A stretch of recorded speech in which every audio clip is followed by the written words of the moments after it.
And joining me tonight on set as well is Mary O'Grady, Wall Street Journal opinion columnist and editorial board member. Mary, always great to see you.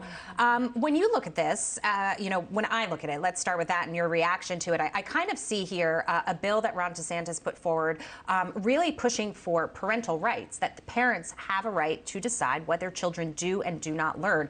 And I feel Disney, by really sort of digging into that bill and teasing out some of these issues about LGBT, they've sort of gone overboard in a way in response to what DeSantis is actually saying. Yeah, I think they let themselves get sucked into this idea that it's don't say gay bill when it is not. Right. It basically says that K through 3 should not be taught sex education. I mean, it's not anything more than that. They do talk about sexual orientation, but the fact of the matter is children in K through 3 are not taught sex education, and that, Disney allowed itself to get sucked into this debate.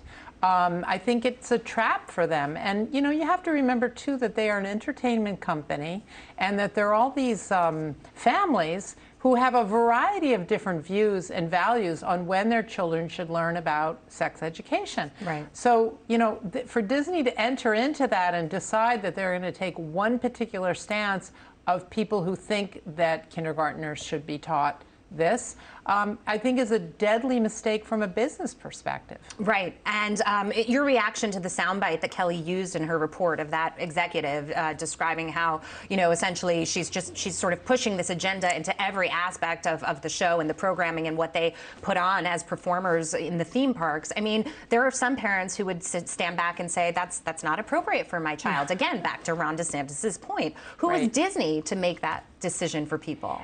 We're in a strange time in history, I think, where people feel that their opinion has to be accepted by everyone else. It's almost an absolutism, like the French Revolution. If you don't agree with me 100% on all of these issues, you will be dragged into the public square and flogged. Right. And, there's still resistance to that in this country. There are people, as I say, with a variety of different views across the spectrum. They're not asking other people to think like they do. They're just saying, let me maintain my own values for my own children. Right. And speaking of that, Ron DeSantis was on Tucker Carlson, and he was talking about some of the hypocrisy that Kelly mentioned. So I want to play that soundbite, and you can react on the other side. It's just an odd manifestation of their corporate values that they actually do Disney cruises, Tucker, to the nation of Dominica, which criminalizes homosexuality. So they're fine doing that and lining their pockets. They're fine lining their pockets from the CCP and all the atrocities that go on there.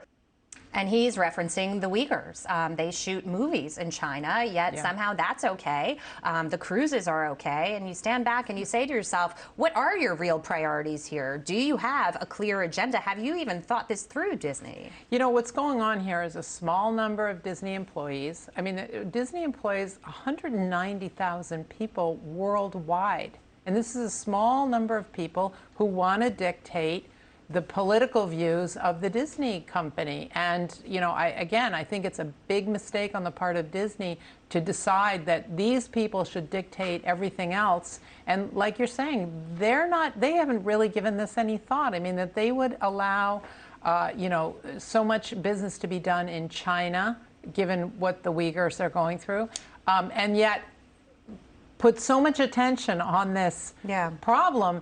I think it's hypocritical, but it's also kind of stupid. Yeah. Well, speaking of that, in our country, people feel they have a right to spend their money where they will, teach their children what they will, that, that freedom reigns supreme here. And you've got a lot of people in Florida. We have some sound bites of them essentially saying that they'll boycott. Listen.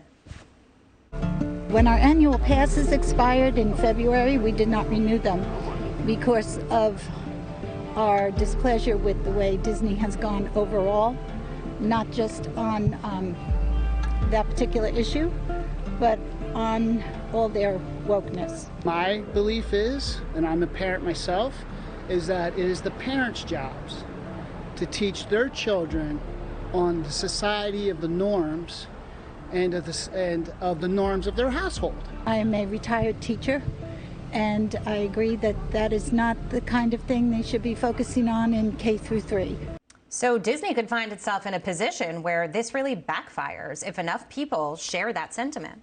Yeah, I think it depends on how far they're going to push it. Again, I would stress that this is really what we're talking about here is age appropriateness. We're talking about K through third graders. There's something ridiculous about that. And as I say, very extreme, very radical. Like you must push this through or, you know, we are going to rebel. I mean, that tells you something about how kind of absurd the whole issue is. Yeah, we have Joe Concha with us as well, the Hill media columnist. Joe, I want to get your take on the Disney controversy, if you will, this blow for blow with Governor Ron DeSantis.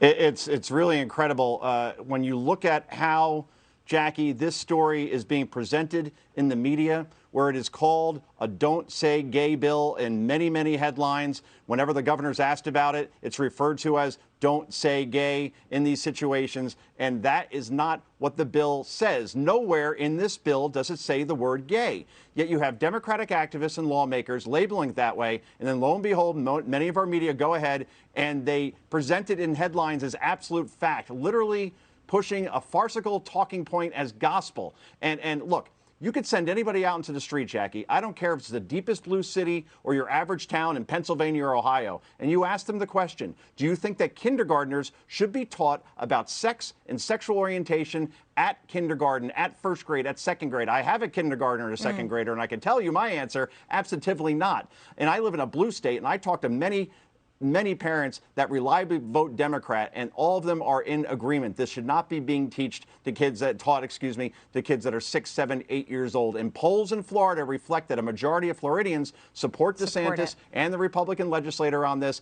Yet we have a Biden administration now siding against parents and declaring during a press conference yesterday it will monitor the situation to see if any federal laws are being broken. What a hill to die on, Jackie. Joe, we've seen a lot in the last 2 years, sort of climbing up this woke mountain, if you will, and things just continue to get worse. And so you sort of see a situation like this and you wonder, where does it stop? Who has the authority to make it stop? Is this just the direction society is headed in, and the folks who feel, you know, my kindergartner shouldn't have to learn about these things, they're going to become the minority?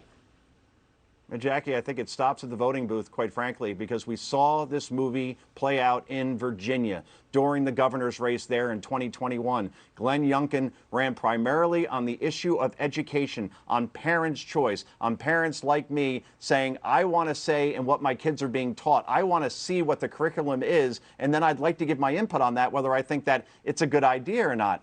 In the U.S. right now, we are ranked 25th in education in terms of math and science and reading. And China is #1. They are cleaning our clock because we are focusing too much on race. We are focusing too much on sex and sexual orientation instead of the basic blocking and tackling that our kids need to survive in this world when they're adults. And especially at a time where they've been so set back by the lockdowns from the pandemic as well. That's an excellent point. Absolutely. Joe Concha, great to see you. Mary O'Grady, also great to see you. Thank you.